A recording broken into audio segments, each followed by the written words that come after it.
Price the lord. ಬೇಗನೆ ಬರುವಂತ ಯೇಸು ಕ್ರಿಸ್ತುವಿನ ನಾಮದಲ್ಲಿ ಎಲ್ಲರಿಗೂ ಪ್ರೀತಿಯ ವಂದನೆಗಳು. ಟ್ರೂ ವಿಷನ್ ಚಾನೆಲ್ ನಡೆಸುತ್ತಿರುವಂತ ಈ ಬೈಬಲ್ ಸ್ಟಡಿಗೆ ನಿಮ್ಮನ್ನು ಎಲ್ಲರನ್ನೂ ಸ್ವಾಗತ ಮಾಡಿಕೊಳ್ಳುತ್ತೇನೆ. ಕ್ರಿಸ್ತ ಯೇಸುವಿನಲ್ಲಿ ನೀವೆಲ್ಲರೂ ಚೆನ್ನಾಗಿದ್ದೀರಿ ಎಂಬುದಾಗಿ ನಂಬುತ್ತೇನೆ. ಇವತ್ತು ನಮಗೆ ಬೇಗನೆ ನಾವು ಕಲಿಯುತ್ತಿರುವಂತ ವಿಷಯದ ಕಡೆಗೆ ಹೋಗುವುದಕ್ಕೆ ದೇವರು ನಮಗೆ ಸಹಾಯ ಮಾಡಲಿ. ಅರ್ಥಗಂಭೀರವಾದಂತ ಒಂದು ವಿಷಯವನ್ನ ನಾವು ಕೃತ್ಯವಾಗಿ ಚಿಂತಿಸುವುದಕ್ಕೆ ಕಲಿಯುವುದಕ್ಕೆ ದೇವರು ನಮಗೆ ಸಹಾಯ ಮಾಡುತ್ತಾ ಇರುವುದಕ್ಕಾಗಿ ನಮ್ಮ ದೇವರಿಗೆ ಕೃತಜ್ಞತೆಯನ್ನು ಸಲ್ಲಿಸುತ್ತೇನೆ. ನಾವು ಪರಿಶುದ್ಧಾತ್ಮನ ವಿಷಯ ಬಗ್ಗೆ ಆಗಿದೆ ಕಲಿತಾ ಇರುವುದು. ನಮ್ಮ ವಿಷಯವು ಏನೆಂದರೆ ಪವಿತ್ರಾತ್ಮನ ಸ್ನಾನ ಎಂಬುದಾಗಿ. ಆದ್ರೆ ಇನ್ನು ಪರಿಶುದ್ಧಾತ್ಮ ಸ್ನಾನಕ್ಕೆ ನಾವು ಬಂದಿಲ್ಲ. ಅದಕ್ಕಿಂತ ಮುಂಚಿತವಾಗಿ ಪರಿಶುದ್ಧಾತ್ಮ ಅಂದರೆ ಏನು, ಪರಿಶುದ್ಧಾತ್ಮನಿಂದ ಉಂಟಾಗುವ ವರಗಳು ದಾನಗಳು ಏನು, ಪರಿಶುದ್ಧಾತ್ಮನ ಫಲಗಳೇನು, ಪರಿಶುದ್ಧಾತ್ಮನಿಗೆ ಕೊಡುವಂತ ಹೆಸರುಗಳೇನು, ಪರಿಶುದ್ಧಾತ್ಮನನ್ನು ಕುರಿತು ಹೋಲಿಸುವಂತ ವಿಷಯಗಳೇನು, ಪರಿಶುದ್ಧಾತ್ಮನನ್ನ ಕುರಿತಾಗಿರುವ ನಿಜ ಸ್ಥಿತಿಗಳೇನು ಇತ್ಯಾದಿ ವಿಷಯಗಳನ್ನ ನಾವು ಕಲಿತಿದೆ. ಇನ್ನು ನಾವು ನಮ್ಮ ಕ್ಲಾಸಿನ ಇಂಪಾರ್ಟೆಂಟ್ ಆದಂತ ವಿಷಯಕ್ಕೆ ಬರುವುದಕ್ಕೆ ಹೋಗುತ್ತಾ ಇದೆ. ಇಂಪಾರ್ಟೆಂಟ್ ಆದಂತ ವಿಷಯವು ಏನೆಂದರೆ ಪರಿಶುದ್ಧಾತ್ಮ ಸ್ನಾನ. ಅದಾಗಿದೆ ನಾವು ಚಿಂತಿಸುವುದಕ್ಕೆ ಹೋಗುವಂತ ವಿಷಯ. Baptism of the holy spirit ಎಂಬುದಾಗಿ. ಪರಿಶುದ್ಧಾತ್ಮ ಸ್ನಾನ ಕಳೆದ ವಿಡಿಯೋಗಳಲ್ಲಿ ಹೇಳಿರುವಂತ ವಿಷಯವನ್ನ ಒಂದು ಪೀಠಿಕೆಯಾಗಿ ಹೇಳುವುದಕ್ಕೆ ಇಷ್ಟಪಡುತ್ತೇನೆ. ಪರಿಶುದ್ಧಾತ್ಮನ ಸ್ನಾನ ಅದು ಕೊಡುವವನು ಕರ್ತನಾದ ಯೇಸು ಕ್ರಿಸ್ತನಾಗಿದ್ದಾನೆ. ಯಾಕಂದರೆ ಸ್ನಾನಿಗನಾದಂತ ಯೋಹಾನನ ಮಾತಿನಲ್ಲಿ ನಮಗೆ ಈಗ ನೋಡುವುದಕ್ಕೆ ಸಾಧ್ಯ. ಮತ್ತಾಯನ ಬರೆದ ಸುವಾರ್ತೆ 3ನೇ ಅಧ್ಯಾಯದ 11ನೇ ವಾಕ್ಯದಲ್ಲಿ ಸ್ನಾನಿಗನಾದಂತ ಯೋಹಾನನ್ ಹೇಳ್ತಾ ಇದೆ, ನನ್ನ ಹಿಂದೆ ಒಬ್ಬನು ಬರ್ತಾ ಇದೆ, ಅವನು ನನಗಿಂತಲೂ ಬಲವಂತನು, ಅವನು ನಿಮ್ಮನ್ನು ಪವಿತ್ರಾತ್ಮನಿಂದಲೂ ಬೆಂಕಿಯಿಂದಲೂ ಸ್ನಾನ ಮಾಡಿಸುವವನು, ನಾನಂದು ನಿಮಗೆ ನೀರಿನಿಂದ ದೀಕ್ಷಾ ಸ್ನಾನವನ್ನು ಮಾಡಿಸುತ್ತಾ ಇದೆ ಎಂಬುದಾಗಿ. ಹಾಗಾದ್ರೆ ಸ್ನಾನಿಗನಾದಂತ ಯೋಹಾನನು ಹೇಳಿರುವುದು ಪರಿಶುದ್ಧಾತ್ಮ ಸ್ನಾನ ನಮಗೆ ಕೊಡುವುದಕ್ಕೆ ಯೇಸು ಕ್ರಿಸ್ತನಿಗೆ ಮಾತ್ರ ಅಧಿಕಾರ. ಯೇಸು ಕ್ರಿಸ್ತನು ಆಗಿದ್ದಾನೆ ಪರಿಶುದ್ಧಾತ್ಮ ಸ್ನಾನ ನಮಗೆ ಕೊಡುವುದು. ಬೇರೆ ಯಾರಿಗೂ ಪರಿಶುದ್ಧಾತ್ಮ ಸ್ನಾನ ಕೊಡುವುದಕ್ಕೆ ಸಾಧ್ಯವಿಲ್ಲ. ಯೇಸು ಕ್ರಿಸ್ತನು ತನ್ನ ಶಿಷ್ಯರಿಗೆ ಹೇಳಿರುವಂತ ಮಾತುಗಳು ಬಹಳ ಪ್ರಸಕ್ತಿ ಉಳ್ಳದಾಗಿದೆ. ಏನೆಂದರೆ ಯೇಸು ಹೇಳುತ್ತಾ ಇದೆ, ನೀವು ಯೆರೂಸಲೇಮನ್ನು ಬಿಟ್ಟು ಹೋಗದಂತೆ ನನ್ನಿಂದ ಕೇಳಿರುವ ತಂದೆಯಾದ ದೇವರು ಕೊಡುತ್ತೇನೆಂದು ಹೇಳಿರುವ ವಾಗ್ದಾನವನ್ನು ಹೊಂದುವುದಕ್ಕಾಗಿ ಯೆರೂಸಲೇಮಿನಲ್ಲಿ ಕಾಯ್ತಾ ಇರಿ ಎಂಬುದಾಗಿ. ಹಾಗಾದರೆ ಶಿಷ್ಯರು ಯೆರೂಸಲೇಮಿನಲ್ಲಿ ಕಾಯ್ತಾ ಇರುವುದನ್ನ ನಮಗೆ ನೋಡುವುದಕ್ಕೆ ಸಾಧ್ಯ. ಅವರು ಯೆರೂಸಲೇಮಿನಲ್ಲಿ ಕುಳಿತುಕೊಂಡಿದ್ದೆ ಅದು ನಾವು ವಾಕ್ಯವನ್ನ ಓದುವಾಗ ಗೊತ್ತಾಗುತ್ತದೆ. ಹೇಗೆಂದರೆ ಅಪೊಸ್ತಲ ಕೃತ್ಯಗಳ ಪುಸ್ತಕ 1ನೇ ಅಧ್ಯಾಯ 5ನೇ ವಾಕ್ಯದಲ್ಲಿ ಯೇಸು ಹೇಳುತ್ತಾ ಇದೆ, ಪರಿಶುದ್ಧಾತ್ಮನು ನಿಮ್ಮ ಮೇಲೆ ಬರುವ ತನಕ ನೀವು ಯೆರೂಸಲೇಮ್ ಬಿಟ್ಟು ಹೋಗಬಾರದು ಎಂಬುದಾಗಿ. ಅದರಿಂದ ಶಿಷ್ಯರು ಪೆಂದೆಕೋಸ್ತಿನ ದಿನ 50ನೆಯ ದಿವಸ ಎಂಬುದಾಗಿ, ಪೆಂದೆಕೋಸ್ತಿನ ದಿನ ಇಸ್ರಾಯೇಲ್ ಜನರಿಗೆ ಅವರಲ್ಲಿ ನಡೆದು ಬರುವಂತ ಒಂದು ಹಬ್ಬದ ದಿವಸವಾಗಿದೆ ಪೆಂದೆಕೋಸ್ತಿನ ದಿನ. ಆ ದಿನದಲ್ಲಿ ಈ ಜನರು ಅಂದರೆ ಯೇಸುವಿನ ಶಿಷ್ಯರಾದಂತ 12 ಜನರು ಮತ್ತು ಅವರ ಜೊತೆ ಇದ್ದಂತ ಕೆಲವೊಂದು ವ್ಯಕ್ತಿಗಳು, ಒಟ್ಟು 120 ಮಂದಿ ಜನರು ಒಟ್ಟಿಗೆ ಯೆರೂಸಲೇಮಿನಲ್ಲಿ ದೇವರ ವಾಗ್ದಾನವನ್ನು ಹೊಂದುವುದಕ್ಕಾಗಿ ಪೆಂದೆಕೋಸ್ತಿನ ದಿನದಲ್ಲಿ ಪ್ರಾರ್ಥನೆಯ ಮೂಲಕವಾಗಿ ಅವರು ಕೂತಿದರು ಎಂಬುದಾಗಿ. ಪ್ರಾರ್ಥನಾ ಮೂಲಕವಾಗಿ ಅವರು ಕೂತ್ಕೊಂಡಿದ್ದರು. ಆ ಪ್ರಾರ್ಥನೆಯ ದಿವಸ, ಪೆಂದೆಕೋಸ್ತಿನ ದಿವಸ, ಕಾಯ್ತಾ ಇದ್ದವರ ಮೇಲೆ ಪರಿಶುದ್ಧಾತ್ಮ ಇಳಿದು ಬಂತು ಎಂಬುದಾಗಿ ಯೇಸು ಹೇಳಿರುವಂತ ವಾಗ್ದಾನವನ್ನು ಅವತ್ತು ಅವರ ಮೇಲೆ ನೆರವೇರಿಸಲ್ಪಡಿತು ಎಂಬುದಾಗಿ ಅಪೊಸ್ತಲರ ಕೃತ್ಯಗಳು 2ನೇ ಅಧ್ಯಾಯ 1ರಿಂದ 4ನೇ ವಾಕ್ಯದವರೆಗೂ. ಅವತ್ತಿನಿಂದ ದೇವರ ಸಭೆ ಪ್ರಾರಂಭವಾಯಿತು ಎಂಬುದಾಗಿ. ಸಭೆ church was established on the 15th day of Pentecost. ಪೆಂಟೆಕೋಸ್ಟ್ ದಿನದಲ್ಲಿ ಸಭಾ ಪ್ರಾರಂಭವಾಯಿತು ಪರಿಶುದ್ಧಾತ್ಮನ ಮೂಲಕವಾಗಿ. ಹಾಗಾದರೆ ದೇವರ ವಾಗ್ದಾನ ಅವತ್ತು ಅವರಲ್ಲಿ ನೆರವೇರಿಸಲ್ಪಟ್ಟು ಅಪೊಸ್ತಲರ ಕೃತ್ಯಗಳು 2:39 ಅವತ್ತಿನಿಂದ ಇವತ್ತುವರೆಗೂ ಪರಿಶುದ್ಧಾತ್ಮನು ಅನೇಕರಲ್ಲಿ ಕಾರ್ಯ ಮಾಡುತ್ತಾ ಬರ್ತಾ ಇದೆ. ಪರಿಶುದ್ಧಾತ್ಮನು ಅನೇಕರಲ್ಲಿ ಕಾರ್ಯ ಮಾಡುತ್ತಾ ಇದೆ. ಹೊಸೊಬ್ಬರ ಮೇಲೆ ಪರಿಶುದ್ಧಾತ್ಮ ಅಭಿಷೇಕ ಉಂಟಾಗುತ್ತಾ ಇದೆ.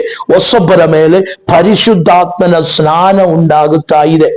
ಹಾಗೆ ಪರಿಶುದ್ಧಾತ್ಮನ ಕೆಲಸ ಇವತ್ತುವರೆಗೂ ಭೂಮಿಯಲ್ಲಿ ನಡೆಯುತ್ತಾ ಇದೆ. ಅದರಿಂದ ಯೇಸುವಿನ ವಾಗ್ದತ್ತವಾಗಿದೆ ಪರಿಶುದ್ಧಾತ್ಮ ಸ್ನಾನ ಎಂಬುದಾಗಿ.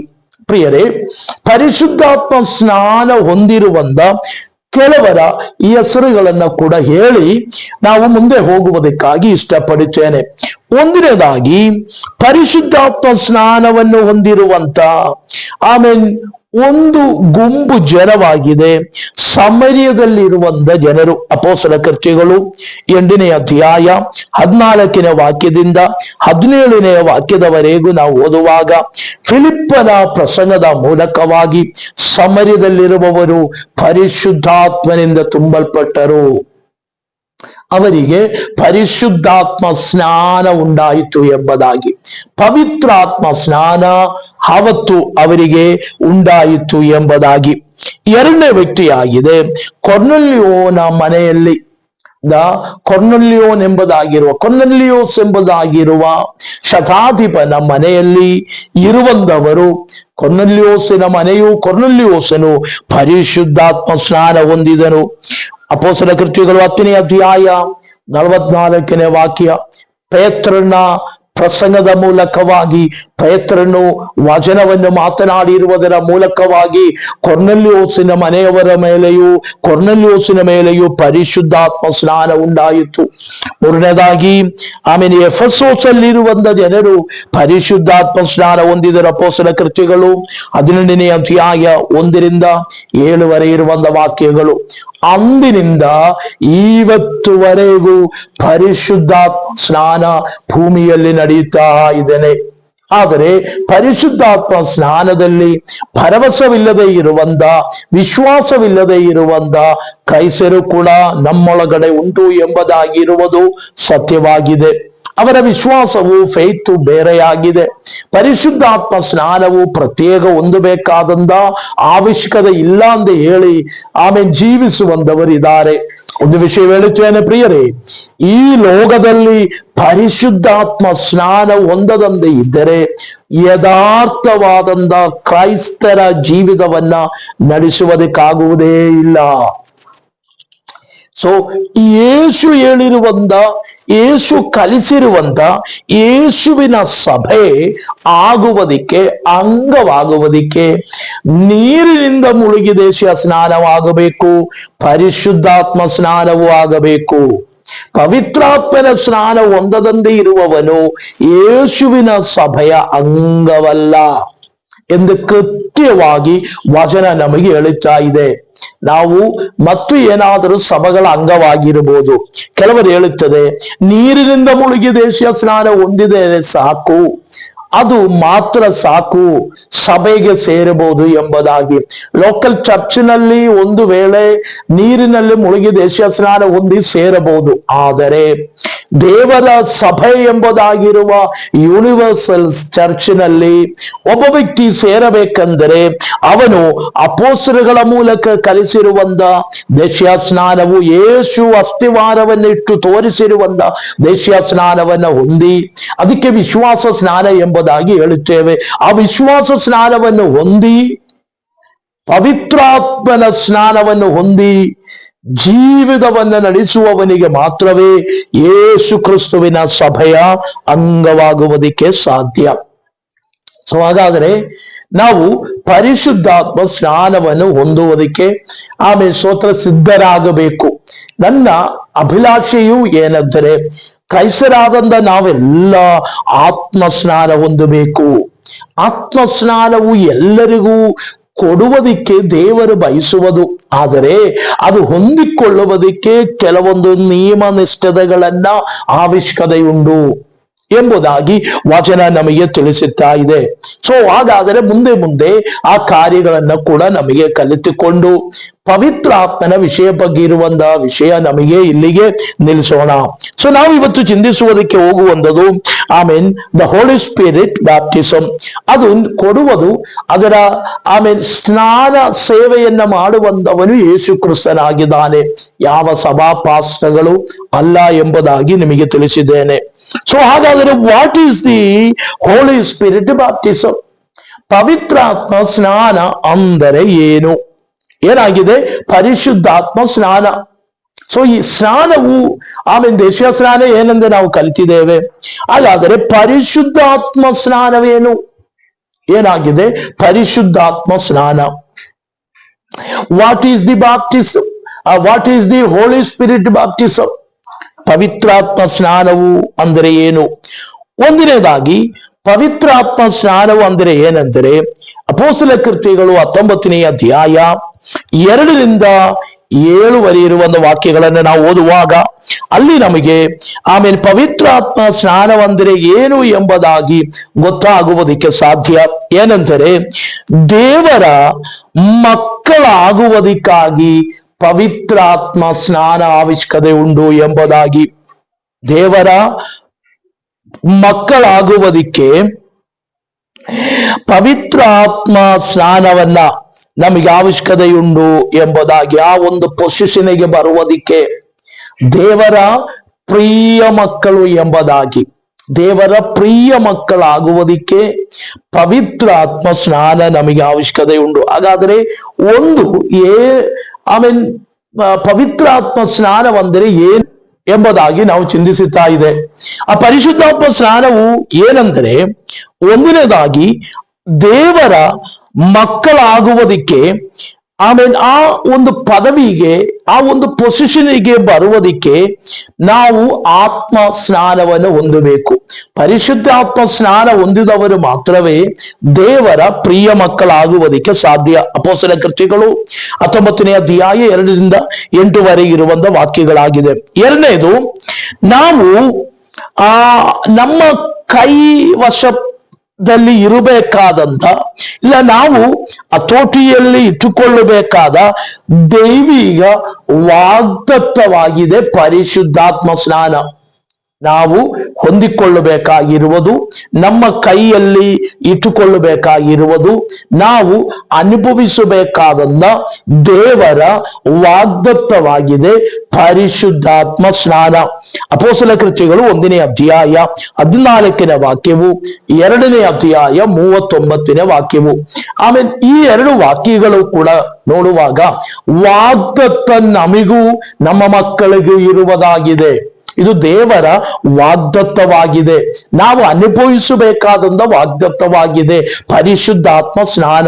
ಈ ವಾಗ್ದತ್ತವನ್ನು ಹೊಂದದಂತೆ ಇದ್ದರೆ ನಮಗೆ ದೇವರ ಮಗನಾಗಿರುವುದಕ್ಕೆ ಆಗುವುದಿಲ್ಲ, ಮಕ್ಕಳಾಗಿರುವುದಕ್ಕಾಗುವುದಿಲ್ಲ, ದೇವರ ರಾಜ್ಯದ ಅಂಗವಾಗುವುದಕ್ಕೂ ಸಾಧ್ಯವಾಗುವುದಿಲ್ಲ.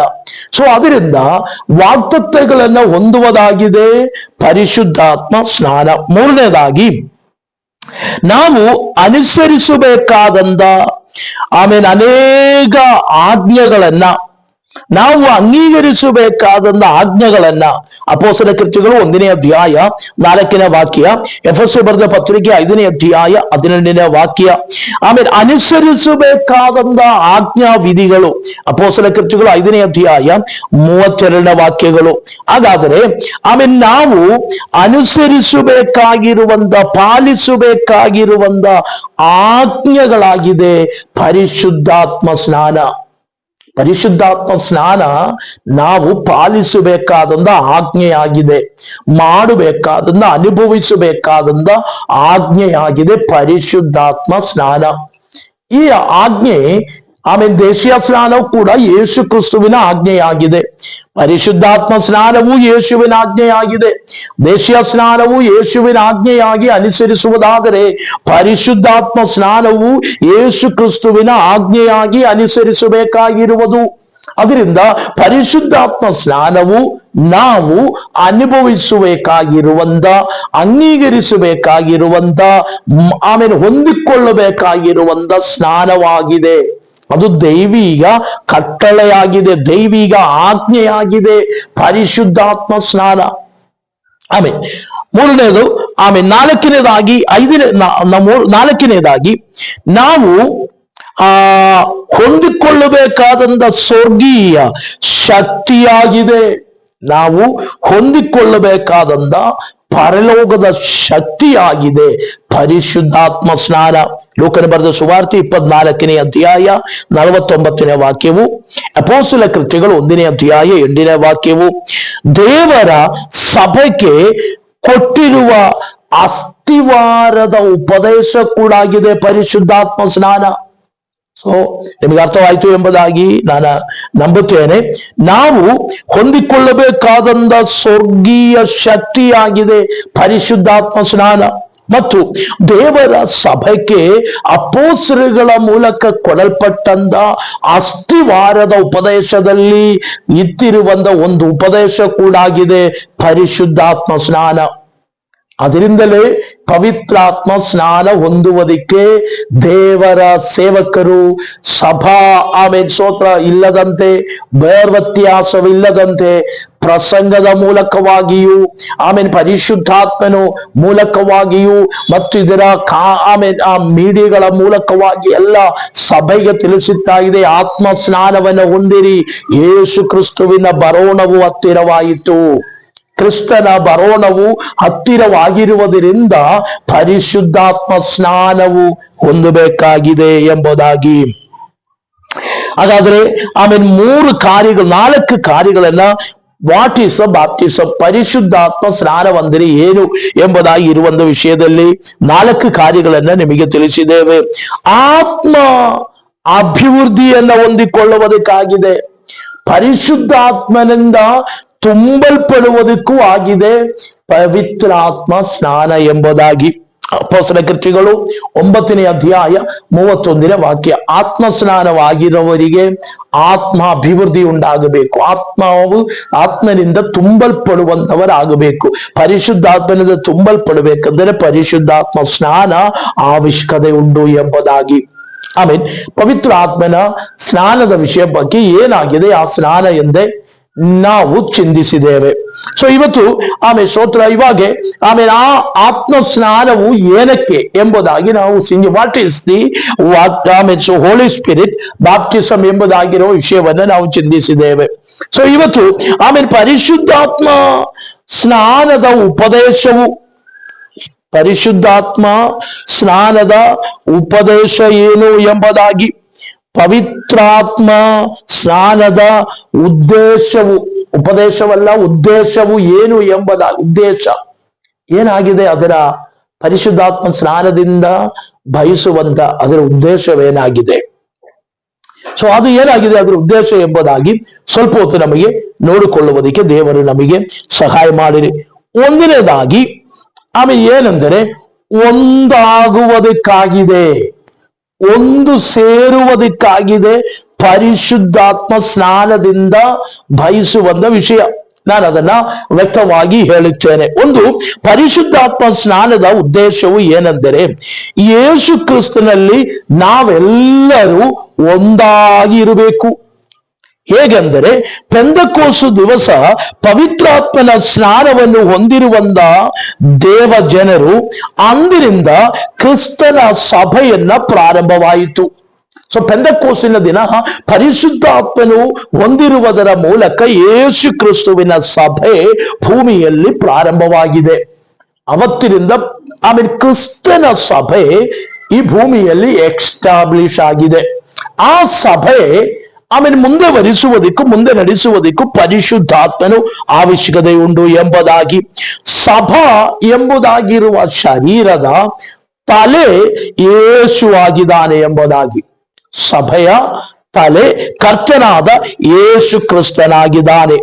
ಆ ತಲೆಗೆ ಆಮೇಲೆ ಬಾಡಿ ಆದಂತ ಅಂಗಗಳಾದಂತ ನಾವು ಒಬ್ಬೊಬ್ಬರು ಯೇಸು ಕ್ರಿಸ್ತುವಿನ ಶರೀರದ ಅಂಗಗಳಾಗಿದ್ದೇವೆ, ಸಭೆಯ ಅಂಗಗಳಾಗಿದ್ದೇವೆ. ಉದಾಹರಣೆಗೆ ಆ ಸಭೆಯಲ್ಲಿ ಅಂದರೆ ಪವಿತ್ರಾತ್ಮನಿಂದ ಸ್ಥಾಪಿಸಲ್ಪಟ್ಟ ದೈವಿಕ ಸಭೆಯಲ್ಲಿ ಜಾತಿ, ಮತ, ವರ್ಣ, ವರ್ಗ ವ್ಯತ್ಯಾಸಗಳಿಲ್ಲ. ಎಲ್ಲ ಮನುಷ್ಯರು ಯೇಸು ಕ್ರಿಸ್ತನಲ್ಲಿ ಒಂದೇ ಆಗಿದೆ. ಹಾಗೆ ನಮ್ಮನ್ನು ಒಂದಾಗಿ ಮಾರ್ಪಡಿಸುವುದಕ್ಕಾಗಿದೆ ಪರಿಶುದ್ಧಾತ್ಮ ಸ್ನಾನ. ಆತ್ಮ ಸ್ನಾನ ಹೊಂದಿದವರು ಅವರಲ್ಲಿ ಕಲರ್ ವ್ಯತ್ಯಾಸವಿಲ್ಲ, ಹೈಟ್ ವ್ಯತ್ಯಾಸಗಳಲ್ಲ, ಆಮೇಲೆ ಜೀವಿತ ರೀತಿ ವ್ಯತ್ಯಾಸಗಳಲ್ಲ, ಆಮೇಲೆ ಮತ್ತು ಹಣದ ವ್ಯತ್ಯಾಸಗಳಲ್ಲ, ಆಮೇಲೆ ಜಾತಿ ವ್ಯತ್ಯಾಸವಲ್ಲ. ಎಲ್ಲವರು ದೇವರಾತ್ಮನಿಂದ ಒಂದೇ ಆಗಿದೆ, ಒಂದು ಶರೀರದ ಅಂಗಗಳಾಗಿದೆ. ಹಾಗೆ ಒಂದಾಗಿ ಮಾರ್ಪಡಿಸುವುದಕ್ಕಾಗಿದೆ ಪರಿಶುದ್ಧಾತ್ಮನು. ಅದರಿಂದ ಹೇಳುತ್ತಾ ಇದೆ, ಪರಿಶುದ್ಧಾತ್ಮನು ಒಂದೇ. ಅನೇಕರಾಗಿರುವಂತ ನಾವು ಪರಿಶುದ್ಧಾತ್ಮನ ಸ್ನಾನದ ಮೂಲಕ ಪವಿತ್ರಾತ್ಮನಲ್ಲಿ ಒಂದೇ ಆಗಿದೆ. ನಮ್ಮಲ್ಲಿ ಬೇರ್ ವ್ಯತ್ಯಾಸ ಬರುವುದು ಬೇರ್ ವ್ಯತ್ಯಾಸ ಉಳ್ಳಂದ ಸಭೆ, ಆಮೇಲೆ ಸ್ತೋತ್ರ ಮೇಲೆ ಕೆಳಗಡೆ ಮಾಡುವಂತ ಸಭೆ, ದೊಡ್ಡವರು ಚಿಕ್ಕವರಿಂದ ಭಾವ ವ್ಯತ್ಯಾಸ ಇರುವಂತ ಸಭೆ ಆತ್ಮನಿಂದ ನಡೆಸಲ್ಪಡುವಂತ ಸಭೆಯಲ್ಲ. ಎಲ್ಲ ಸಭೆಯಲ್ಲಿಯೂ ದೇವರ ಆತ್ಮನು ಇರಬೇಕೆಂದು ದೇವರು ಇಷ್ಟಪಡುತ್ತಾರೆ. ಆದ್ರೆ ಎಲ್ಲಾ ಸಭೆಗಳಲ್ಲಿಯೂ ದೇವರಾತ್ಮನಿಲ್ಲ. ದೇವರಾತ್ಮನು ಉಳ್ಳಂತ ಸಭೆಯಲ್ಲಿ ಎಲ್ಲರೂ ಒಂದೇ ಆಗಿರುತ್ತೇವೆ. ಯೇಸುವಿನ ಶರೀರವು ಆಮೇಲೆ ಆ ತಲೆಯಾದಂತ ಈ ಕ್ರಿಸ್ತನಿಗೆ ಅಂಗಗಳಾಗಿ ನಾವು ಒಟ್ಟಿಗೆ ಸೇರುವುದಾಗಿದೆ ಕ್ರಿಸ್ತನ ಸಭೆ. ಆ ಸಭೆಯ ಅಂಗಗಳಾಗಿದೆ. ಈ ಅಂಗಗಳಿಗೆ ಗಲಿಬಿಲಿ ಉಂಟಾಗುವುದಿಲ್ಲ, ಒಡೆದಾಟ ಉಂಟಾಗುವುದಿಲ್ಲ, ಕಚ್ಚಾಟಗಳು ಉಂಟಾಗುವುದಿಲ್ಲ.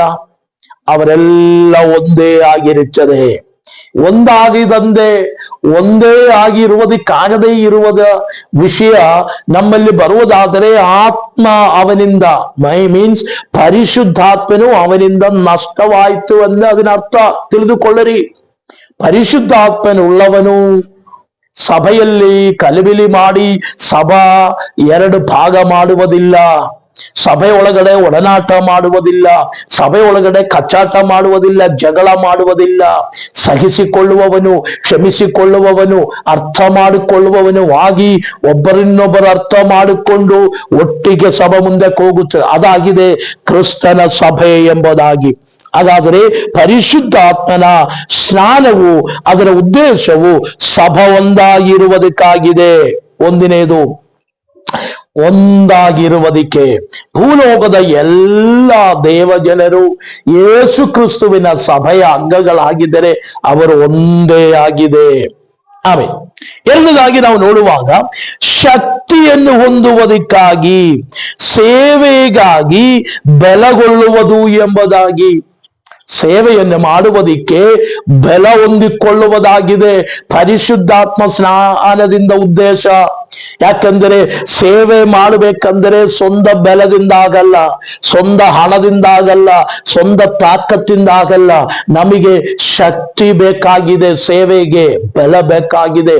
ಅಪೊಸ್ತಲರು ಹೇಳುತ್ತಾ ಇದೆ, ಈ ಅತ್ಯಂತ ಪರವಾದಂತ ಶಕ್ತಿ ನಮ್ಮ ಸ್ವಂತವಲ್ಲ, ಇದು ದೇವರು ನಮಗೆ ಕೊಟ್ಟಂತದಾಗಿದೆ. ಸೇವೆ ಮಾಡಕ್ಕೆ ಹಣ ಅವಶ್ಯಕತೆ ಇಲ್ಲ ಎಂಬ ಹಣ ಅವಶ್ಯಕತೆ ಬೇಕು, ಸೇವೆ ಮಾಡಕ್ಕೆ ಆರೋಗ್ಯವು ಬೇಕು, ಸೇವೆ ಮಾಡುವುದಕ್ಕಿರುವಂತ ಸೌಲಭ್ಯಗಳು ಬೇಕು, ಅದೆಲ್ಲ ಸೆಕೆಂಡ್ರಿ. ಆದರೆ ಸೇವೆಗೆ ಬೇಕಾದಂತ ಮೊದಲನೆಯ ಶಕ್ತಿ ಏನೆಂದರೆ ಪರಿಶುದ್ಧಾತ್ಮ ಸ್ನಾನವಾಗಿದೆ. ಆಮೆನ್. ಪರಿಶುದ್ಧಾತ್ಮನಿಂದ ಸೇವೆ ಮಾಡಬೇಕು. ಒಂದು ಉದಾಹರಣೆ ಅಪೊಸ್ತಲನಾದಂತ ಪೌಲನಿಗೆ ಹೇಳುತ್ತಾ ಇದೆ, ಇಂದ ಜಾಗದಲ್ಲಿ ಪ್ರಸಂಗ ಮಾಡಬಾರದು ಎಂದ ಆತ್ಮ ಅವರನ್ನ ಅಡ್ಡಿಪಡಿಸಿದರು. ಪರಿಶುದ್ಧಾತ್ಮನು ಅವರಿಗೆ ಹೇಳಿದರು, ಅಲ್ಲಿಗೆ ಹೋಗಬೇಡ, ಇಲ್ಲಿಗೆ ಹೋಗಿರಿ ಎಂಬುದಾಗಿ.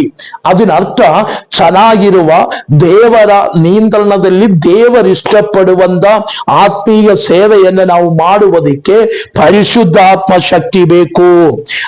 ಅಪೊಸ್ತಲ ಕೃತ್ಯಗಳು 1:8, 4ನೇ ಅಧ್ಯಾಯ 8ನೇ ವಾಕ್ಯದಿಂದ 14ನೇ ವಾಕ್ಯದವರೆಗೂ ನಾವು ನೋಡಿಕೊಳ್ಳುವಾಗ ನಮಗೆ ಗೊತ್ತಾಗುತ್ತದೆ. ಆಮೇಲೆ ಸ್ತೋತ್ರ. ಅದರ 2ನೇ ಉದ್ದೇಶ ಶಕ್ತಿ ಹೊಂದಿಕೊಳ್ಳುವುದಕ್ಕಾಗಿದೆ. 3ನೇ ಉದ್ದೇಶ ವಿಶುದ್ಧರಾಗಿ ನಡೆಯುವುದಕ್ಕೆ. ರೋಮಾಪುರದವರಿಗೆ ಬರೆದ ಪತ್ರಿಕೆ 15ನೇ ವಾಕ್ಯ, 1 ಥೆಸಲೋನಿಕದವರಿಗೆ ಬರೆದ ಪತ್ರಿಕೆ 4ನೇ ಅಧ್ಯಾಯ 3ನೇ ವಾಕ್ಯ. 3ನೆಯ ಉದ್ದೇಶವೇನೆಂದರೆ ವಿಶುದ್ಧಿಯುಳ್ಳವರಾಗಿ ಶುದ್ಧಿಯುಳ್ಳವರಾಗಿ ನಡೆಯುವುದಕ್ಕಾಗಿದೆ ಪರಿಶುದ್ಧಾತ್ಮ ಸ್ನಾನ.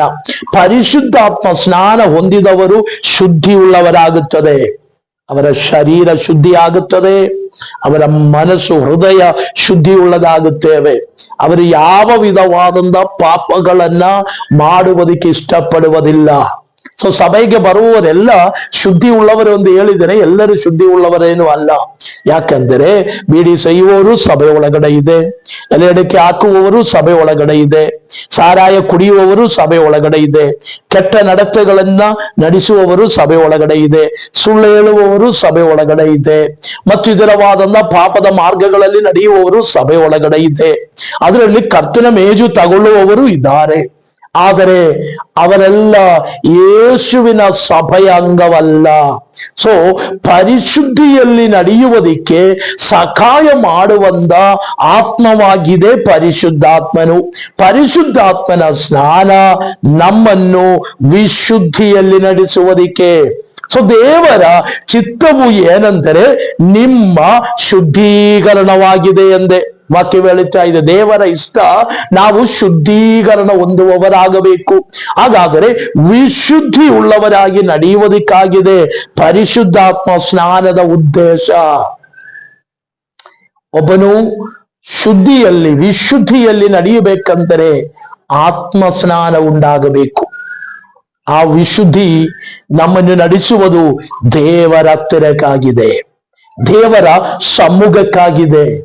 ಆ ವಿಶುದ್ಧಿ ಹೊಂದುವುದಕ್ಕಾಗಿದೆ ಪರಿಶುದ್ಧಾತ್ಮ ಸ್ನಾನವನ್ನು ಹೊಂದಿರಿ ಎಂಬುದಾಗಿ ಹೇಳುವುದು. 3ನೇದಾಗಿ ವಿಶುದ್ಧಿಯಲ್ಲಿ ನಾವು ನಡೆಯಬೇಕು, ಪವಿತ್ರತೆಯಲ್ಲಿ ನಡೆಯಬೇಕು, ಅದು ದೇವರ ಚಿತ್ತವಾಗಿದೆ ಎಂಬುದಾಗಿ. 4ನೇದಾಗಿ ನಾವು ನೋಡುವಾಗ ಉಪದೇಶವನ್ನು ಹೊಂದಿಕೊಳ್ಳುವುದಕ್ಕಾಗಿದೆ. ಯೋಹಾನ ಬರೆದ ಸುವಾರ್ತೆ 14ನೇ ಅಧ್ಯಾಯ 25, 26ನೇ ವಾಕ್ಯ, ಅಪೊಸ್ತಲ ಕೃತ್ಯಗಳು 13ನೇ ಅಧ್ಯಾಯ 4ನೇ ವಾಕ್ಯ, 16ನೇ ಅಧ್ಯಾಯ 7ನೇ ವಾಕ್ಯ.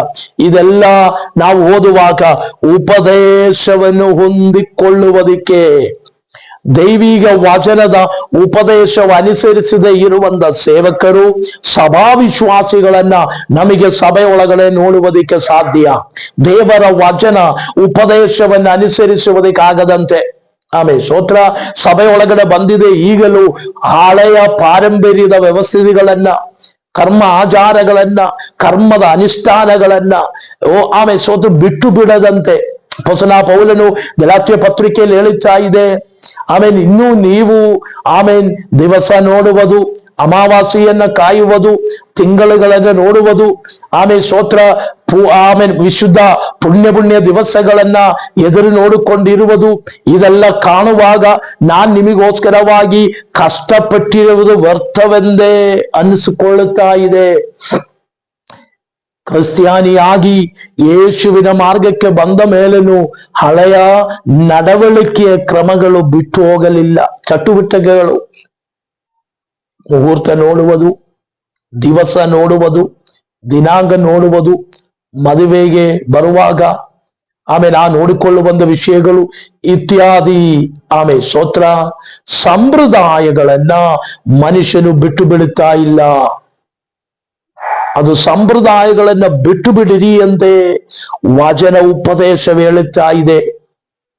ಹಳೆಯ ಸಂಪ್ರದಾಯಗಳಿಂದ ಸರ್ವಶಕ್ತನಾದ ದೇವರನ್ನ ಮಹಿಮೆಪಡಿಸುವುದಕ್ಕಾಗುವುದಿಲ್ಲ. ಆದರೆ ಸಂಪ್ರದಾಯಗಳಿಂದ ದೇವರನ್ನ ಘನಪಡಿಸುವುದಕ್ಕೂ ಆಗುವುದಿಲ್ಲ. ಅದರಿಂದ ಸಂಪ್ರದಾಯಗಳನ್ನ ಬಿಟ್ಟು ಬಿಡಿರಿ, ವಚನವನ್ನ ಕೇಳಿರಿ, ವಾಕ್ಯವನ್ನ ಅನುಸರಿಸಿರಿ. ವಾಕ್ಯವನುಸರಿಸಿದರೆ ಆ ವಾಕ್ಯವನ್ನ ಅನುಸರಿಸುವಾಗ ಎಲ್ಲ ಕಾರ್ಯಗಳು ಕ್ರಮಬದ್ಧವಾಗಿರುತ್ತದೆ. ಸೊ ಅದರಿಂದ ಉಪದೇಶದಲ್ಲಿ ನಡೆಯುವುದಕ್ಕಾಗಿದೆ, ಆಮೇಲೆ ಪರಿಶುದ್ಧಾತ್ಮ ಸ್ನಾನ ಎಂಬುದಾಗಿ. ಹಾಗಾದ್ರೆ ಏನಕ್ಕಾಗಿದೆ? Holy spirit baptism. The purpose of holy spirit baptism ಏನಾಗಿದೆ? ಪವಿತ್ರ ಆತ್ಮ ಸ್ನಾನದ ಉದ್ದೇಶ 4 ಕಾರ್ಯಗಳು ಹೇಳಿದೆ. 1, ಕ್ರಿಸ್ತನಲ್ಲಿ ನಾವು ಒಂದಾಗಿರುವುದಕ್ಕಾಗಿದೆ. 2, ದೈವ ಶಕ್ತಿಯನ್ನು ಹೊಂದಿಕೊಳ್ಳುವುದಕ್ಕಾಗಿ, ಸೇವೆಗಾಗಿ ಶಕ್ತಿಯನ್ನು ಹೊಂದಿಕೊಳ್ಳುವುದಕ್ಕಾಗಿದೆ. ಆಮೇಲೆ 3ನೇದಾಗಿ ಪವಿತ್ರರಾಗಿ ನಡೆಯುವುದಕ್ಕಾಗಿದೆ. 4ನೇದಾಗಿ ಉಪದೇಶದಲ್ಲಿ ಜೀವಿಸುವುದಕ್ಕೆ, ಉಪದೇಶವನ್ನು ಹೊಂದಿಕೊಳ್ಳುವುದಕ್ಕಾಗಿದೆ. 4 ಕಾರ್ಯಗಳನ್ನ ಇವತ್ತು ಪರಿಶುದ್ಧಾತ್ಮನ ಸ್ನಾನದ ವಿಷಯ ಬಗ್ಗೆ ನಮಗೆ ಕಲಿಯುವುದಕ್ಕೆ ದೇವರು ನಮಗೆ ಸಹಾಯ ಮಾಡಿದರು. ಆಮೇಲೆ ಸ್ತೋತ್ರ ಪವಿತ್ರ ಆತ್ಮನ ಸ್ನಾನವು ಬಹಳ ಇಂಪಾರ್ಟೆಂಟ್ ಆಗಿದೆ. ಇವತ್ತು ಈ ವಿಡಿಯೋವನ್ನ ನಾನು ನಿಲ್ಲಿಸುವುದಕ್ಕಾಗಿ ಇಷ್ಟಪಡ್ತಾ ಇದೆ. ಪ್ರಿಯರೇ, ಆಮೇಲೆ what is holy spirit baptism ಎಂಬುದಾಗಿರೋ ವಿಷಯವನ್ನ ನಾವು ಚಿಂತಿಸುತ್ತಾ ಇದೆ. ಬಹಳ ಇಂಪಾರ್ಟೆಂಟ್ ಆಗಿರುವ ಒಂದು ವಿಷಯ. ಪವಿತ್ರ ಆತ್ಮ ಸ್ನಾನದ ಉದ್ದೇಶವೇನೆಂದೇ ನಾವು ಇವಾಗ ಚಿಂತಿಸಿದೆ. ಈ 4 ಕಾರ್ಯಗಳು ವಚನ ಪ್ರಕಾರ ಇದಕ್ಕಾಗಿದೆ ಆತ್ಮ ಸ್ನಾನ ಎಂಬುದಾಗಿ. ಈ ಒಂದು ಅವಶ್ಯಕತೆ ಸಭೆಯಲ್ಲಿ ನೆರವೇರಬೇಕಂದ್ರೆ ನಾವು ಆತ್ಮ ಸ್ನಾನ ಹೊಂದಿದವರಾಗಬೇಕು, ಆತ್ಮ ಸ್ನಾನದಿಂದ ತುಂಬಲ್ಪಟ್ಟವರಾಗಬೇಕು, ಆತ್ಮೀಯದಲ್ಲಿ ನಡೆಯುವವರಾಗಬೇಕು. ಅದಕ್ಕೆ ಪರಿಶುದ್ಧಾತ್ಮ ಸ್ನಾನ ನಮಗೆ ಅವಶ್ಯಕತೆ ಎಂಬುದಾಗಿ ನಾವು ಚಿಂತಿಸಿದ್ದೇವೆ. ನೆಕ್ಸ್ಟ್ ವಿಷಯ ಏನೆಂದರೆ ಆತ್ಮ ಸ್ನಾನದ ಗುರುತೇನು?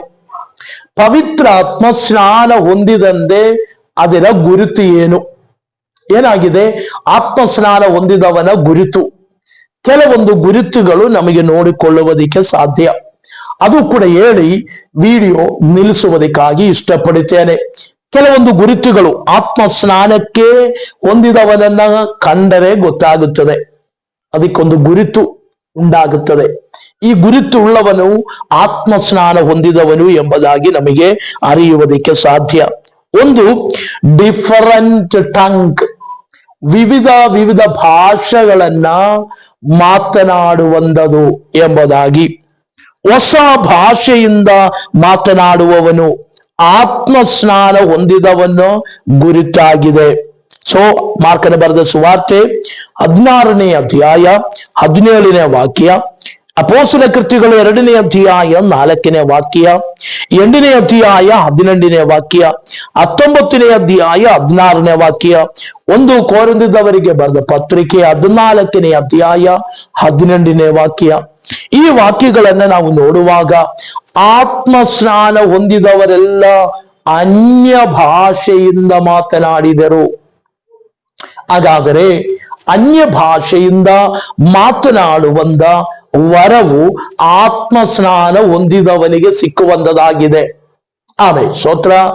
ಲೋಕದ ಅನ್ಯ ಭಾಷೆಗಳ ವಿಷಯ ಬಗ್ಗೆ ಮಾತ್ರವಲ್ಲ, ದೈವಿಕ ಅನ್ಯ ಭಾಷೆಯ ವಿಷಯ, ಸ್ವರ್ಗೀಯ ಭಾಷೆ, ದೂದರಿಗಳ ಭಾಷೆ ಕೂಡ ಆತ್ಮಸ್ನಾನ ಹೊಂದಿಕೊಳ್ಳುವವನಿಗೆ ಉಂಟಾಗುತ್ತದೆ. ಆ ಭಾಷೆಯನ್ನ ಒಬ್ಬನು ಮಾತನಾಡುವುದಾದರೆ ದಯವಿಟ್ಟು ಗೇಲಿ ಮಾಡಕ್ಕೆ ಹೋಗಬಾರದು. ಯಾಕಂದರೆ ಗೇಲಿ ಮಾಡುವವನು ಅವನನ್ನಲ್ಲ, ಅವನ ಹೊಂದಿರುವಂತ ಪರಿಶುದ್ಧಾತ್ಮನನ್ನು ಗೇಲಿ ಮಾಡುತ್ತಾ ಇದೆ. ಅದರಿಂದ ಪರಿಶುದ್ಧಾತ್ಮನನ್ನು ನೊಂದಿಸಬೇಡಿರಿ ಎಂಬುದಾಗಿ ಹೇಳುತ್ತಾ ಇದೆ.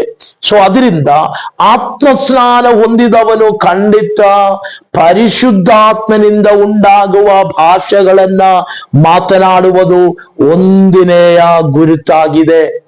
ಹಾಗಾದರೆ ಅನ್ಯ ಭಾಷಣವು ಆತ್ಮಸ್ನಾನ ಹೊಂದಿರುವುದಕ್ಕೆ ಒಂದು ಗುರುತಾಗಿದೆ. ಸೊ ಅನ್ಯ ಭಾಷೆಯು ಆತ್ಮಸ್ನಾನ ಹೊಂದಿದವನ ಗುರುತಾಗಿದೆ.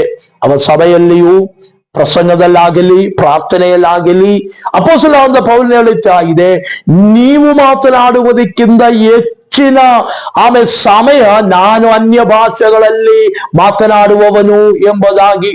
ಸೊ ಪೌಲನು ಅನ್ಯ ಭಾಷೆಯಿಂದ ಮಾತನಾಡುವಂತ ಆ ಭಾಷೆಯನ್ನ ಪೌಲನು ಬರಲಿಲ್ಲ. ಆದರೆ ಪೌಲನು ಹೇಳುತ್ತಾ ಇದೆ, ನಾನು ಅನ್ಯ ಭಾಷೆಯಿಂದ ನಿಮಗಿಂತ ಹೆಚ್ಚಾಗಿ ಮಾತನಾಡುತ್ತಾನೆ. ಹಾಗಾದರೆ ಅನ್ಯ ಭಾಷಣವು ಪರಿಶುದ್ಧಾತ್ಮ ಸ್ನಾನ ಹೊಂದಿದವನ ಗುರುತಾಗಿದೆ. ಆಮೇಲೆ ಸ್ತೋತ್ರ. ಎರಡನೇದಾಗಿ ನಮಗೆ ನೋಡಿಕೊಳ್ಳುವಾಗ ಸ್ತೋತ್ರ, ನಾನು ಕಳೆದ ದಿವಸ ಅನ್ಯ ಭಾಷೆಯ ವಿಷಯ ಬಗ್ಗೆ ಮಾತನಾಡುವಂತ ಆ ವಿಡಿಯೋದಲ್ಲಿ ನೋಡಿದರೆ ಗೊತ್ತಾಗುತ್ತದೆ ನಿಮಗೆ. ಸೊ ಭಾಷೆಗಳು 3 ವಿಧ ಉಂಟು ಎಂಬುದಾಗಿ ಹೇಳಿದೆ. ಒಂದು ಮನುಷ್ಯರ ಭಾಷೆ, ಇನ್ನೊಂದು ದೂತರುಗಳ ಭಾಷೆ, ಇನ್ನೊಂದು ದೇವರ ಭಾಷೆ ಎಂಬುದಾಗಿ. ಈ 3 ಭಾಷೆಗಳನ್ನು ಮಾತನಾಡುವವನು ಅನ್ಯ ಭಾಷೆಯಿಂದ ಪರಿಶುದ್ಧಾತ್ಮನಿಂದ ತುಂಬಲ್ಪಟ್ಟವನು. ಅದರಲ್ಲಿ ಸ್ವಂತ ಭಾಷೆ ಅಂದರೆ ತಾಯಿ ಮೊഴി ಎಂಬುದಾಗಿ, ತಾಯಿ ಭಾಷೆ, ಆ ಮದರ್ ಟಂಗ್ ಮಾತ್ರವಲ್ಲ, ಮದರ್ ಟಂಗ್ ಅಲ್ಲದಂತೆ ಬೇರೆ ಯಾವ ಭಾಷೆಯು ಮನುಷ್ಯನ ಭಾಷೆ ಮಾತನಾಡಬಹುದು.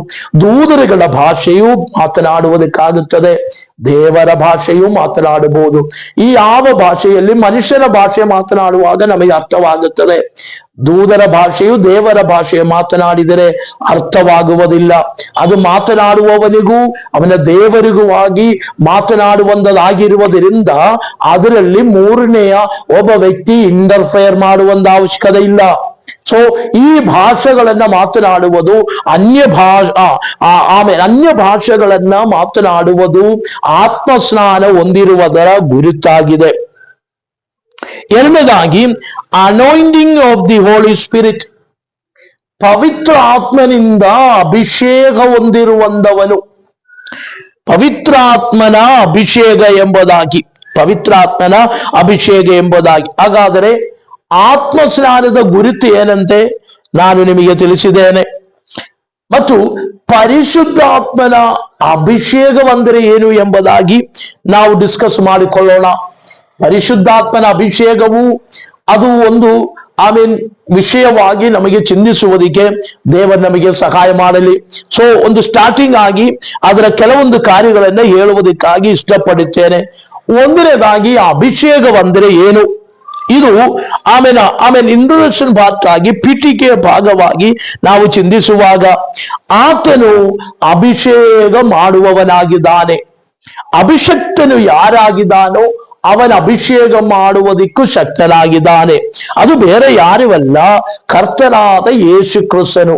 ಯೇಸು ಕ್ರಿಸ್ತನನ್ನು ಮಸಿಹ ಎಂಬುದಾಗಿ ಹೇಳಿದೆ. ಮಸಿಹ ಎಂದ ಮಾತಿನ ಅರ್ಥ ಅನಾಯಿಂಟೆಡ್ ಒನ್ ಎಂಬುದಾಗಿ, ಅಭಿಷೇಕಿಸಲ್ಪಟ್ಟವನು ಎಂಬುದಾಗಿ. ಯೇಸು ಆಗಿದೆ ಅಭಿಷೇಕ ಮಾಡುವಂತವನು ಎಂಬುದಾಗಿ.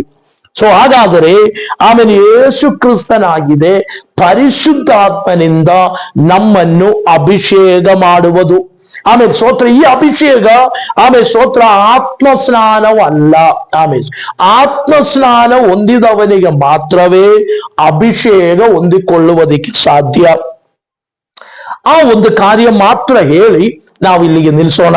ಯಾಕಂದ್ರೆ ಆತ್ಮಸ್ನಾನವೂ ಬೇರೆ, ಅಭಿಷೇಕವೂ ಬೇರೆ.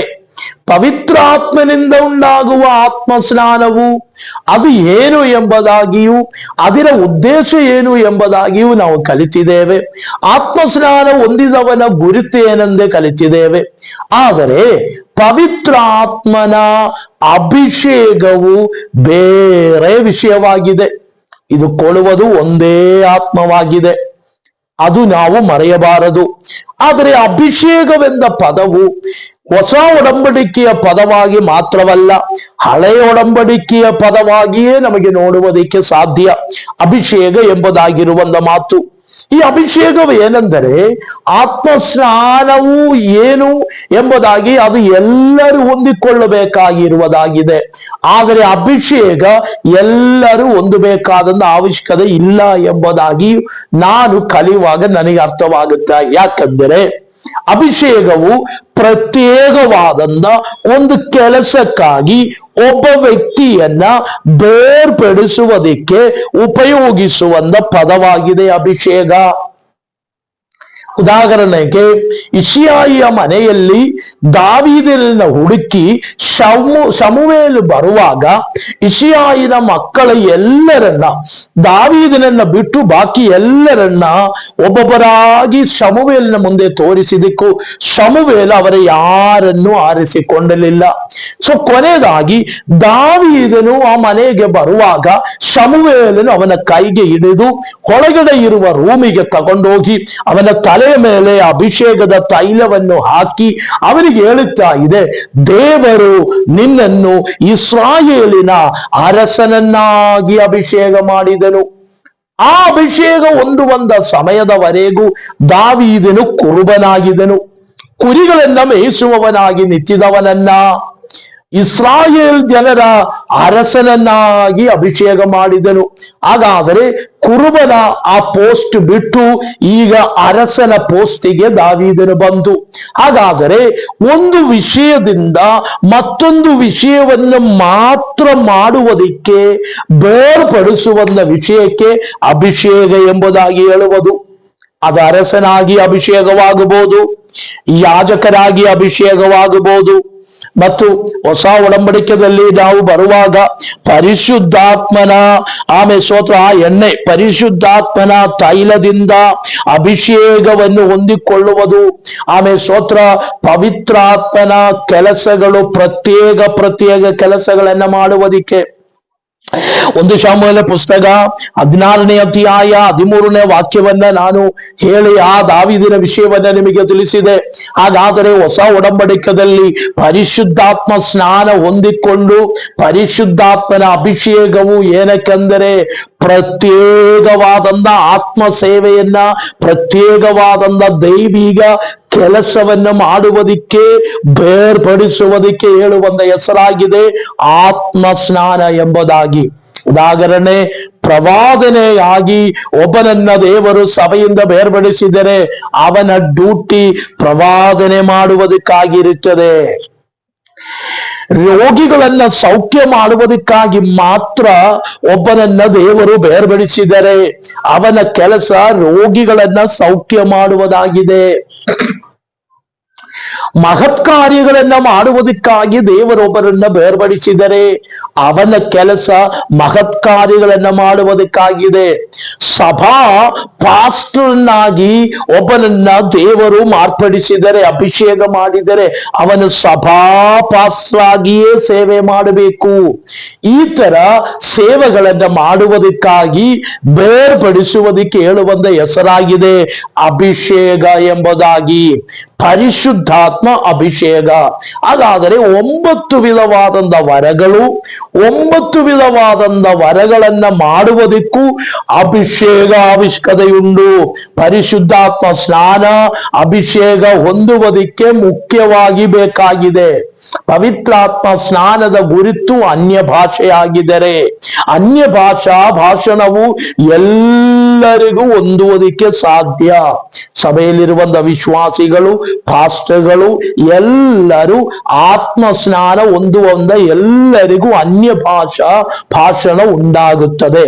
ಆದರೆ ಕೃಪಾ ವರಗಳಲ್ಲಿ ಆಮೇಲೆ ಸ್ತೋತ್ರ ಪ್ರತ್ಯೇಕಿಸಲ್ಪಟ್ಟಂತ ವರಗಳು ನಡೆಸುವುದಕ್ಕೆ ಪ್ರತ್ಯೇಕ ಅಭಿಷೇಕ ಅವಶ್ಯಕತೆ ಉಂಟಂತೆ ವಚನ ನಮಗೆ ತಿಳಿಸುತ್ತಾ ಇದೆ. ಈ ಕಾರ್ಯ ನಿಮಗೆ ಅರ್ಥವಾಯಿತು ಎಂಬುದಾಗಿ ನಂಬುತ್ತೇನೆ. ಪ್ರವಾದಿಗಳನ್ನ ಅಭಿಷೇಕ ಮಾಡುವುದಕ್ಕಾಗಿಯೂ ಅಭಿಷೇಕ ಎಂಬುದಾಗಿ ಉಪಯೋಗಿಸಿದೆ. 1 ಅರಸರುಗಳ ಪುಸ್ತಕ 19ನೇ ಅಧ್ಯಾಯ 16ನೇ ವಾಕ್ಯ. ಆಮೇಲೆ ಏಲಿಷನ ಮೇಲೆ ಅಭಿಷೇಕವು ಬಿತ್ತು ಎಂಬುದಾಗಿ, ಆ ಅಭಿಷೇಕದ ಕರೆಯುವಿಕೆ. ಸೊ ಹಾಗಾದರೆ ಪ್ರತ್ಯೇಕ ಸೇವೆಗಳನ್ನ ಮಾಡುವುದಕ್ಕೆ ಅಭಿಷೇಕವು ಅವಶ್ಯಕತೆ. ಯಾಕೋಬನು ನೋಡಿ, 3ನೇದು, ಯಾಕೋಬನು ಒಂದು ಕಲ್ಲನ್ನ ಎತ್ತಿ ಆತನು ತಲದಿಂಬೆಯಾಗಿ ಇಟ್ಟಿರುವಂತ ಕಲ್ಲನ್ನ ನೆಟ್ಟಿಗೆ ನಿಲ್ಲಿಸಿ ಅದರ ಮೇಲೆ ಎಣ್ಣೆಯನ್ನ ಹಾಕಿ ಪ್ರಾರ್ಥನೆ ಮಾಡಿದನು. ಆದಿಕಾಂಡ ಪುಸ್ತಕ 22ನೇ ಅಧ್ಯಾಯ 18ನೇ ವಾಕ್ಯ. ಆ ಎಣ್ಣೆಯನ್ನು ಹಾಕಿ ಪ್ರಾರ್ಥಿಸಿರುವಂಥದ್ದು ಅಭಿಷೇಕ ಮಾಡಿದೆನು ಎಂಬುದಾಗಿ ಕಲ್ಲನ್ನ ಅಭಿಷೇಕ ಮಾಡಿದೆನು. ಇಸ್ರಾಯೇಲರು ಸಮಾಗಮನ ಅಂದ್ರೆ ದೇವರ ಮಂಜುಷದ ಮುಂದೆ ಇದ್ದಿರುವಂತ ಮಂಜುಷದ ಒಳಗೆ ಕೆಲಸ ಮಾಡುವುದಕ್ಕೆ ಉಪಯೋಗಿಸುವಂತ ಎಲ್ಲ ಉಪಕರಣಗಳು ಕೂಡ ಅಭಿಷೇಕ ಮಾಡಿದನು. ವಿಮೋಚನ ಕಾಂಡ ಪುಸ್ತಕ 3ನೇ ಅಧ್ಯಾಯ 22ನೇ ವಾಕ್ಯ. ಆಮೇಲೆ ದೇವರ ಆಲಯದ ಮಂಜುಷದ ಒಳಗೆ ಇದ್ದಂದ ಎಲ್ಲ ಕೆಲಸ ಮಾಡುವುದಕ್ಕಿರುವ ಪಾತ್ರೆ ಸಾಮಾನುಗಳೆಲ್ಲ ಅಭಿಷೇಕ ಮಾಡಿ ಅದನ್ನ ಬೇರ್ಪಡಿಸಿದರು. ಹಾಗಾದ್ರೆ ಒಂದು ಗುಂಪೊಳಗಡೆ ಪ್ರತ್ಯೇಕವಾದವರನ್ನ ಆಮೇಲೆ ಎತ್ತಿ ಕರೆದು ಬೇರ್ಪಡಿಸಿ ಇದಕ್ಕೆ ಮಾಡು ಎಂದು ಹೇಳುವಂತ ಹೆಸರಾಗಿದೆ ಅಭಿಷೇಕ ಎಂಬುದಾಗಿ. ಹಳೆ ಒಡಂಬಡಿಕೆಯಲ್ಲಿ ಅಭಿಷೇಕಕ್ಕೆ ಉಪಯೋಗಿಸುವುದು ತೈಲ ಎಂಬುದಾಗಿ, ಎಣ್ಣೆ ಎಂಬುದಾಗಿ. ವಿಮೋಚನ ಕಾಂಡ ಪುಸ್ತಕ 30ನೇ ಅಧ್ಯಾಯ 22ರಿಂದ 25 ಪ್ರತ್ಯೇಕವಾದಂತ ಎಣ್ಣೆ ಹಾಕಿ ಅವನನ್ನ ಏನ್ ಮಾಡಬೇಕು, ಆ ಕೆಲಸಕ್ಕೆ ಬೇರ್ಪಡಿಸಬೇಕು. ಹೊಸ ಒಡಂಬಡಿಕೆಗೆ ಬರುವಾಗ ಆ ಎಣ್ಣೆ ಪರಿಶುದ್ಧಾತ್ಮನಾಗಿದೆ ಆ ಎಣ್ಣೆ ಎಂಬುದಾಗಿ. ಆ ಎಣ್ಣೆಯಿಂದ ಒಬ್ಬನಿಗೆ ಪ್ರತ್ಯೇಕ ಸೇವೆಗೆ ಬೇರ್ಪಡಿಸಿದರೆ ಅವನ ಅಭಿಷಕ್ತನು ಎಂಬುದಾಗಿ. ಇಷ್ಟು ಕಾರ್ಯಗಳನ್ನ ಇವತ್ತು ನಾವು ಹೇಳಿ ನಮಗೆ ಇಲ್ಲಿಗೆ ನಿಲ್ಲಿಸುವುದಕ್ಕೆ ನಾನು ಇಷ್ಟಪಡ್ತೇನೆ. ಸೊ ನಮಗಿಲ್ಲಿಗೆ ನಿಲ್ಲಿಸೋಣ, ಈಗಲೇ ಸಮಯ ಸ್ವಲ್ಪ ತುಂಬಾ ಜಾಸ್ತಿ ಆಗಿತ್ತು. ಸೊ ದೇವರು ನಮ್ಮನ್ನೆಲ್ಲರನ್ನು ಹೇರಳವಾಗಿ ಆಶೀರ್ವದಿಸಲಿ. ಪ್ರಿಯರೇ, ವಿಡಿಯೋವನ್ನ ಸಬ್ಸ್ಕ್ರೈಬ್ ಮಾಡಿರಿ, ಆ ಬೆಲ್ಲೈಕನ್ ಅನ್ನು ಅನೇಬಲ್ ಮಾಡಿ, ಆಮೇಲೆ ಸ್ತೋತ್ರ ಕಮೆಂಟ್ಗಳನ್ನ ನೀವು ಬರೆಯಿರಿ. ಸೊ ವಿಡಿಯೋ ಎಲ್ಲರಿಗೂ ಶೇರ್ ಮಾಡಿರಿ. ದೇವರು ನಮ್ಮನ್ನು ಎಲ್ಲರನ್ನ ಹೇರಳವಾಗಿ ಆಶೀರ್ವದಿಸಲಿ, ಅನುಗ್ರಹಿಸಲಿ ಎಂಬುದಾಗಿ ಹೇಳಿ ಈ ಭಾಗದಿಂದ ಮುಕ್ತಾಯಗೊಳಿಸುವುದಕ್ಕೆ ಇಷ್ಟಪಡುತ್ತೇನೆ. ಇದರ ನೆಕ್ಸ್ಟ್ ಭಾಗದಿಂದ ಮುಂದಿನ ವಿಡಿಯೋದಲ್ಲಿ ನಮಗೆ ನೋಡೋಣ. ದೇವರು ನಮ್ಮನ್ನು ಎಲ್ಲರನ್ನ ಹೇರಳವಾಗಿ ಆಶೀರ್ವದಿಸಲಿ. May God bless you coming days. Thank you.